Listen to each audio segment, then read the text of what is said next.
నిజామాబాద్ జిల్లాలో ప్రాణహిత చేవెళ్లే పనులు శరవేగంగా సాగుతున్నాయి.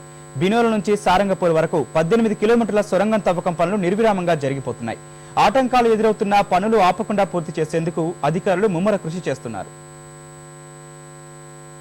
300 అడుగుల లోతు నిర్విరామంగా పనులు.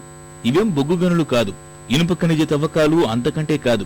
ప్రాణహిత చేవెళ్ల ప్యాకేజీలో భాగంగా భూగర్భంలో 16 అడుగుల వెడల్పుతో శరవేగంగా తవ్వుతున్న సొరంగం పనులు.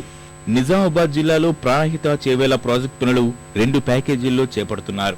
మొదటి ప్యాకేజీలో గోదావరి నది ప్రవహించే బినోల నుంచి నిజామాబాద్లోని సారంగపూర్ వద్ద నిజాం సాగర్ ప్రధాన కాల్వకు చేరుకునేలా సొరంగ మార్గం నిర్మిస్తున్నారు.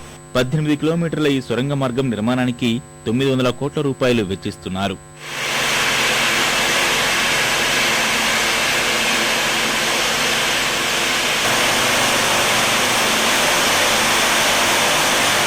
అయితే పనులకు నీటి ఊటలు ఆటంకం కలిగిస్తున్నాయి.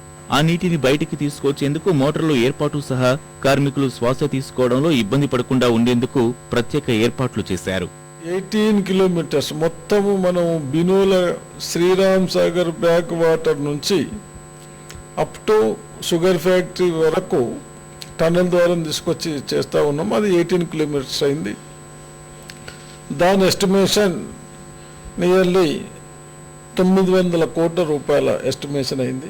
జిల్లాలో రెండో ప్యాకేజీకి 1150 కోట్ల రూపాయలు కేటాయించారు. తొలి విడతలో నిజామాబాద్ తో పాటు డిచ్పల్లి, దర్పల్లి, పడకల్, ఇందల్వాయి ప్రాంతాలకు నీరందిస్తే రెండో దశలో గాంధారి మీదుగా కామారెడ్డి పట్టణానికి తరలించనున్నారు. ఈ ప్యాకేజీలోనూ 9 కిలోమీటర్ల మేర సొరంగ మార్గంలో పైప్ లైన్ నిర్మించనున్నారు. అయితే అటవీశాఖ అనుమతులు రాకపోవడం వల్ల పనులు ప్రారంభించలేదు. ప్రాణహిత చేవెళ్ల ప్రాజెక్టు ద్వారా నిజామాబాద్ జిల్లా ప్రజలకు నీరందించేందుకు భగీరథ యత్నం సాగుతోంది.